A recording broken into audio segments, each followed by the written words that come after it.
Hello everyone and welcome to another week in motorsport. We've been away for 2 races, but we're back, and I'm joined by features editor Rob Widdows. Rob, you've been away for a while, but good to have you back. We've got to start Hungarian Grand Prix, Formula 1, Jenson Button's 200th Grand Prix and another win. It was a great win, wasn't it? Yeah, what a great win. I'm so pleased for Jenson Button and for McLaren. Especially in his 200th race, at the very place he won his first Grand Prix. Couldn't have been better, could it? And cake all over the place. Fantastic. I think, like a lot of people, I have a great deal of time for Jenson Button. I think he's a really seriously good racing driver. Turned into a terrific bloke, in my view, as an ambassador for Formula 1 racing. The atmosphere at McLaren between him and Lewis appears to be unusually good, actually. Well, after the race, Lewis said, you know, the best man won today, and it's not often a Formula 1 driver, let alone someone like Lewis Hamilton, comes out and says that about their teammate. I know, but we seem to see a different Lewis Hamilton all the time, don't we? You know, it's like a soap opera, isn't it? Yes, well, that's not such a bad thing for television viewing figures, which we might come to later. No, it's just some weekends he seems very touchy, very resentful, very off-colour. Other weekends he's totally different, you know, like in Hungary, where best man won and all this sort of thing. But I thought, for me, by far the most interesting thing about the race was the different styles between Hamilton and Button, actually. Because if you look at that race again on a recording, I think I'm right in saying that Button did not leave the circuit. We'll have to look over that again. You've probably got to stump me a little bit there, because I think he might have run wide once to let Hamilton through. Okay. But I don't think he actually went off the circuit. I think it was turn 4 this happened. Compared to Alonso, Vettel and Hamilton, he was so neat and tidy. But is it fair to say that Hamilton fundamentally over a lap is faster than Button? However, throw in mixed conditions, he's near enough unbeatable, isn't he? I mean, as you alluded to earlier, his first Grand Prix win was at that track in 2006. Exactly the same conditions, changeable, wet, dry.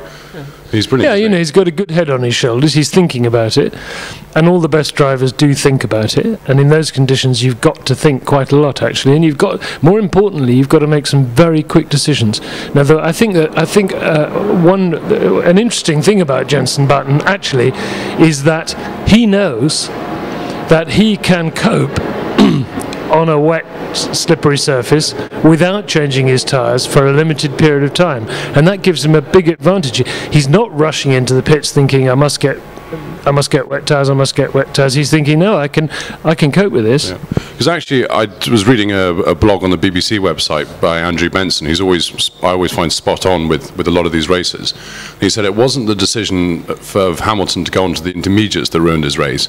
It was a decision on lap 40 to go onto super softs rather than the primes that everyone else had gone onto. And I think that was because his tyres were then finished and he had to pit. It was raining, of course he put on intermediates, and that was it, wasn't it?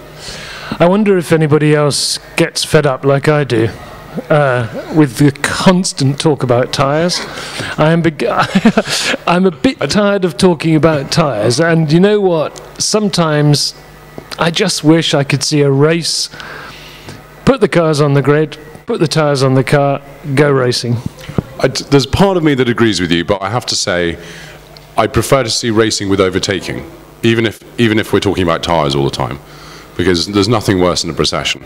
But moving on, we did talk about it briefly before we actually came on air.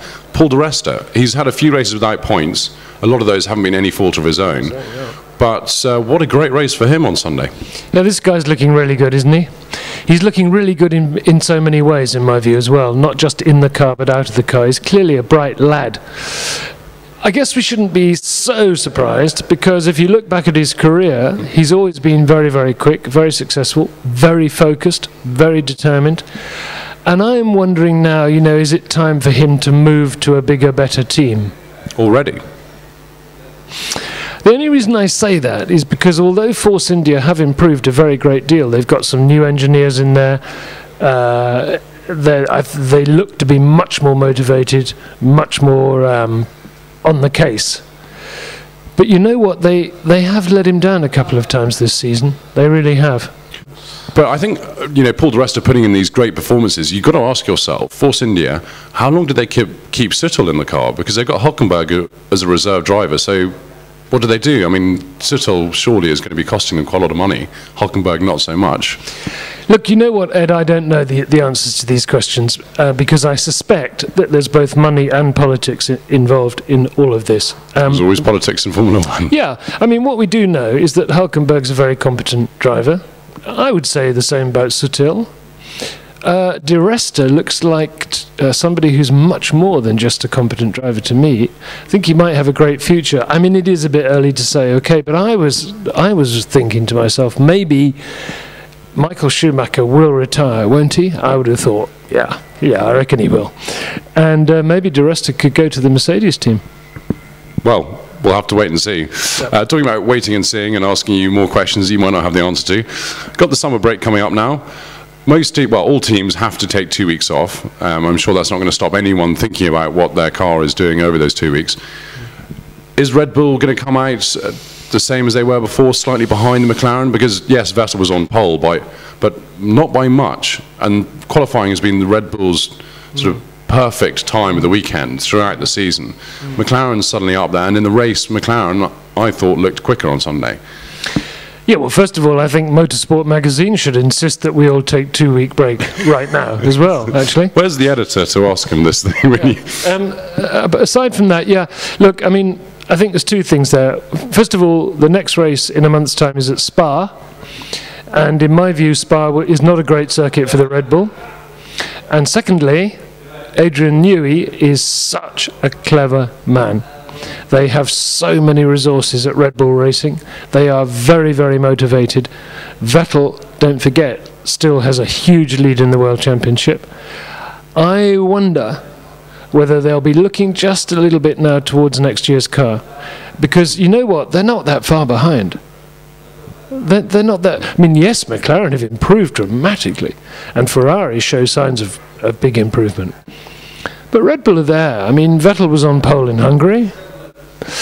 Let's wait and see. I mean, 4 weeks is a long time in motor racing.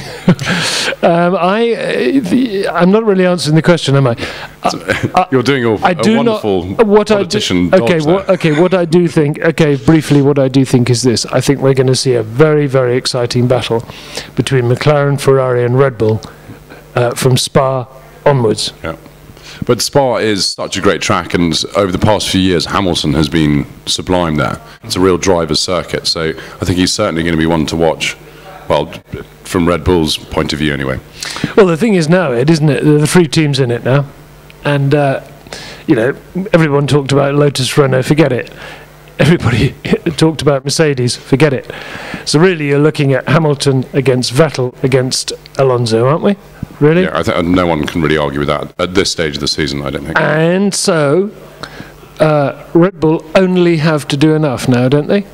They don't have to win every race. Well, Vettel's worst result was a 4th place at the German Grand Prix, which says everything you need to know about this season. Yeah. Anyway, let's leave it there before we guess too much.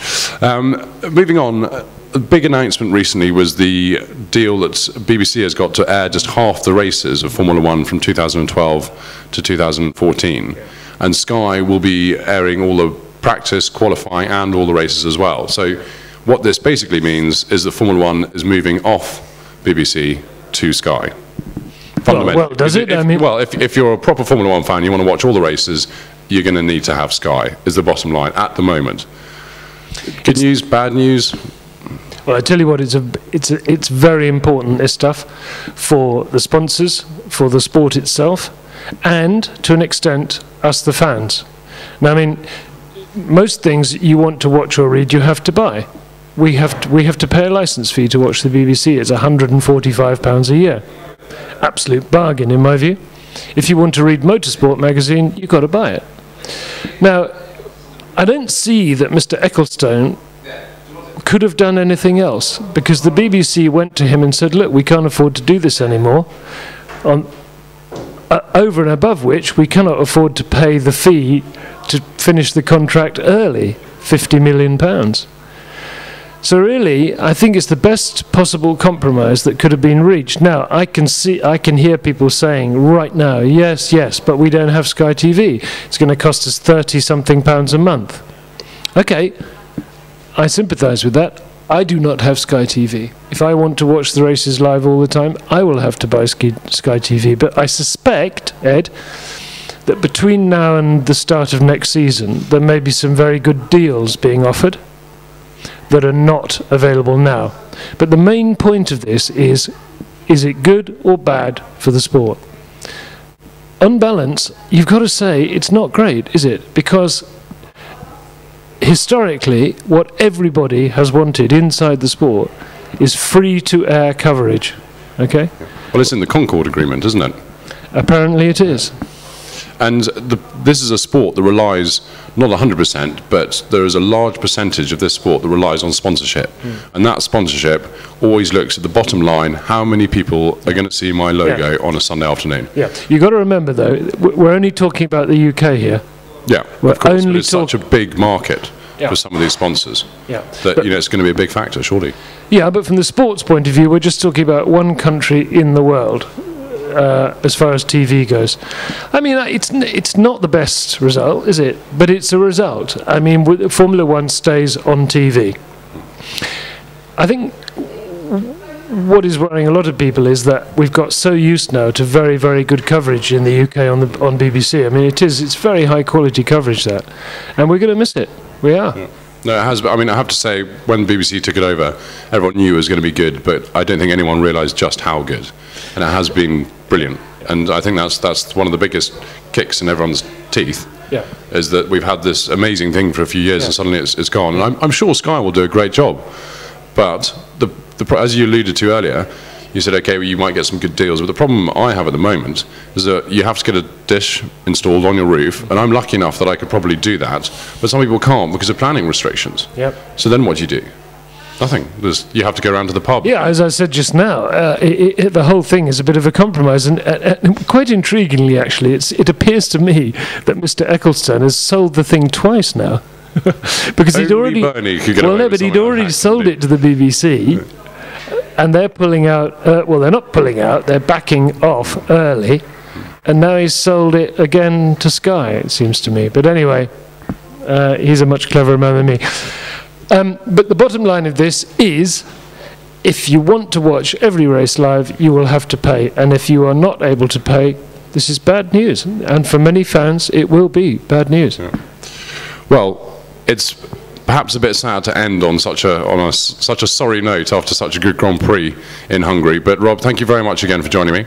We will all be back next week for another week in motorsport, and I do hope you can join us all then. Many thanks.